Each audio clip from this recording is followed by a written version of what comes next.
ریاست ہوگی ماں کے جیسی، ریاست ہوگی ماں کے جیسی، ہر شہری کو پیار کرے گی۔ السلام علیکم ناظرین، آج میں آپ کے ساتھ 9 مئی کے حوالے سے جو فسادات کیے گئے، جنہوں نے اس کو ابھارا، ان کو ڈیفینڈ کرنے کے لیے نہیں بیٹھا، بلکہ ایک باپ ہونے کے ناطے اور ایک انسانیت کے ناطے ایک 8 سالہ بچے کے بارے میں آپ سے کچھ باتیں شیئر کرنے جا رہا ہوں کہ جی بالکل میں عمار فاروق کی بات کر رہا ہوں، جو کہ میاں عماد فاروق کا بیٹا۔ آپ نے اس کی بے شمار ویڈیوز دیکھی ہیں پچھلے یہ کچھ دنوں میں، 2-3 دن سے، جو کہ سوشل میڈیا پر اور بہت سارے چینلز پر وائرل ہو رہی ہیں۔ میں پوچھنا یہ تھا کہ اس 8 سالہ بچے کا کیا قصور تھا؟ جب آپ نے اس کے والد کو گرفتار کر لیا، اس کے بعد ان کے گھروں پہ بے جا چھاپے، پولیس ریڈ کرنے کا کیا جواز تھا؟ اور وہ بچہ اتنا سینسیٹیو تھا اور اپنے والد کے ساتھ اس قدر اٹیچ تھا کہ وہ اپنے والد کی گرفتاری اور پھر اس کے بعد جو سب سے مین وجہ اس کے نروس بریک ڈاؤن کی بنی کہ اس کی ماں کو جب گرفتار کر لیا گیا، وہ تو انوالو نہیں تھی ان معاملات میں۔ آپ جو اس کے والد کی جو سزا بنتی ہے آئین پاکستان کے مطابق، وہ اس کو دی جائے جو اس نے کیا، لیکن اس کی گرفتاری کے بعد گھروں پر چھاپے، اور آپ لوگ جانتے ہیں کہ کس طرح سے ہمارے جو ادارے ہیں اور اسپیشلی پنجاب پولیس جو ہے، وہ جب ان کا بیہیویئر کیا ہوتا ہے جب وہ کہیں ریڈ کرتے ہیں، تو جب اس کی ماں کو گرفتار کیا گیا اور وہ اس کے بعد وہ اس نروس بریک ڈاؤن کا شکار ہو گیا، اور وہ بچہ اس قدر ذہنی صدمہ لے گیا کہ وہ مفلوج ہو گیا۔ اور پھر اس کے بعد آپ نے اس کی وہ ویڈیوز دیکھی ہوں گی کہ جس میں کچھ لوگ یہ کہہ رہے ہیں کہ یہ بچہ جو تھا وہ اپنے باپ کی گرفتاری سے پہلے ہی ذہنی مفلوج تھا۔ تو میری ان سے ذرا ایک چھوٹی سی درخواست ہے، خدا نہ کرے آپ بچوں والے ہیں، آپ کے ساتھ کوئی ایسی ٹریجڈی ہو، اس بچے کے، آپ LGS اسکول میں وہ پڑھتا تھا، آپ ان کے جو ہے وہ رپورٹس اٹھا کر دیکھ لیں کہ وہ بچہ پہلے سے ذہنی مفلوج تھا یا کہ بعد میں ہوا۔ اور وہ 3 کلاس کا اسٹوڈنٹ LGS ماڈل ٹاؤن کا، وہاں ان کے اساتذہ کا ایک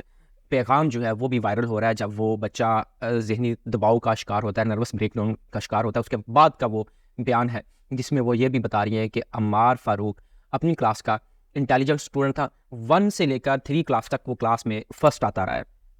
تو مجھے یہ بتائیں کہ ایک نروس بریک ڈاؤن کا شکار، ایک ذہنی مفلوج بچہ کیا فرسٹ آ سکتا ہے اپنی کلاس میں؟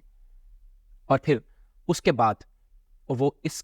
قدر مفلوج ہوا، اس قدر اس نے اس صدمے کو اپنے ذہن پر سوار کیا کہ 19 مئی کو وہ عماد فاروق کی گرفتاری کے بعد وہ 2 پیپرز، ایک 19 مئی کو اور ایک 21 مئی کو، وہ جب اپنے اسکول کے پیپرز میں بیٹھتا ہے تو وہاں پہ صرف بابا بابا لکھ کے آ جاتا ہے، اور جب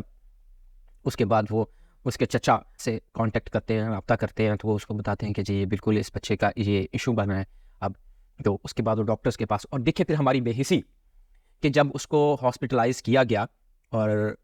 میں بالکل آر محسوس نہیں کروں گا اس ہاسپٹل کا نام لیتے ہوئے، آپ لوگوں نے بھی پہلے سنا ہوگا کہ اتفاق ہاسپٹل نے کچھ دن اس کا علاج کیا، اور اس کے بعد جب ان کو پتہ چلا کہ یہ میاں عماد فاروق کا بیٹا ہے تو انہوں نے ڈینائی کر دیا کہ جی ہم اس کا علاج نہیں کر سکتے۔ اس قدر بے حسی، ہمارا تو معاشرہ اس قدر گر چکا ہے، ہم نام نہاد مسلمان رہ گئے ہیں۔ نبی پاک صلی اللہ علیہ وسلم نے تو فتح مکہ کے دن ہمارے لیے ایک مثال قائم کی تھی کہ اس ہندا کو بھی معاف کر دیا جس نے ان کے چچا حضرت حمزہ رضی اللہ تعالیٰ عنہ کا کلیجہ مبارک چبایا تھا۔ ہم کس معاشرے میں رہ رہے ہیں؟ ہم کس نبی پاک صلی اللہ علیہ وسلم کے پیروکار ہیں؟ ہمارا تو مذہب یہ کہتا ہے کہ جنگ کے دوران بھی دشمنوں کے بزرگوں کو، بچوں کو، خواتین کو کچھ نہ کہا جائے، بلکہ ان کی حفاظت آپ خود کریں۔ اور ہم کیا کر رہے ہیں؟ ہم اپنے ہی بچوں کو مار رہے ہیں، ہم اپنے بچوں کو، ہم نے تو دشمن کے بچوں کو پڑھانا تھا۔ معذرت کے ساتھ ہم کس نہج پر چاہ رہے ہیں؟ اور ناظرین، آپ کے گھروں میں بھی بچے چھوٹے ہوں گے، میرے بھی بچے ہیں، اور جب عمار فاروق کا بڑا بھائی 10 سالہ بچہ سالار، آپ نے وہ ویڈیوز دیکھی ہوں گی، تصاویر دیکھی ہوں گی کہ اس کی قبر کے اوپر لیٹ کر رو رہا ہے۔ اس سے پہلے، اس کی انتقال سے پہلے،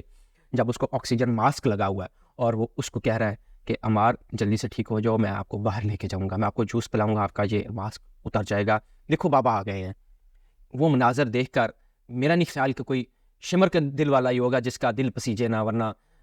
کوئی ایسا شخص نہیں ہوگا کہ جس کا وہ مناظر دیکھ کر دل نہ پسیچا ہو، جس کی آنکھیں نم نہ ہوئی ہوں۔ اب وہ جو سالار بچہ عمار فاروق کا بڑا بھائی، جو 10 سالہ بچہ، ایک اس سے چھوٹا 5 سالہ شہوار فاروق، ہم ان کو یہ سکھائیں گے کہ آپ نے حب الوطن بننا ہے، تو کس طرح سے سکھائیں گے کہ جس کا بھائی اس عمر میں ایک ریاستی جبر کا شکار ہو گیا ہو؟ اور وہ لوگ جو یہ کہہ رہے ہیں کہ یہ بچہ پہلے سے ذہنی مفلوج تھا، آپ یہ اس کے والد کی گرفتاری سے پہلے کی کوئی ایک ویڈیو نکالیں کہ جس میں وہ بچہ ہاسپٹلائز ہو، یا اس کی کوئی اس طرح کی جو بھی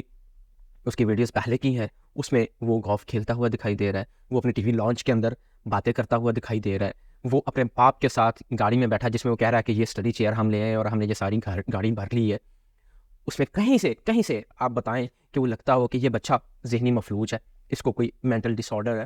کوئی کہیں سے تو دکھائیں تو صحیح۔ خدا کا خوف کریں اس بات پہ کہ آپ یہاں پہ بھی سیاست چمکا رہے ہیں، یہاں پہ بھی آپ دوسروں کے پیروکار بنے ہوئے ہیں۔ انسانیت کو پہلے نمبر پر رکھیں۔ حضرت علی کرم اللہ وجہ کا قول ہے کہ کفر پر تو معاشرہ قائم رہ سکتا ہے، لیکن ظلم پر معاشرہ قائم نہیں رہ سکتا۔ تو ہم کس طرف جا رہے ہیں؟ اور آخر پر مجھے ان سیاسی ورکرز، سیاسی رہنماؤں سے ایک التجا ہے کہ خدا را میچور سیاست کریں اور اپنی فیملی کو، اپنے بیک گراؤنڈ کو پہلے مد نظر رکھیں کہ کیا ہم کوئی ایسا کام تو نہیں کر رہے جو کہ آئین پاکستان کے منافی ہو، جس کی وجہ سے ہمیں بعد میں کوئی ایسی قیمت ادا کرنی پڑے جس کا ہم تا زندگی کوئی اس کا ازالہ نہ کر سکے۔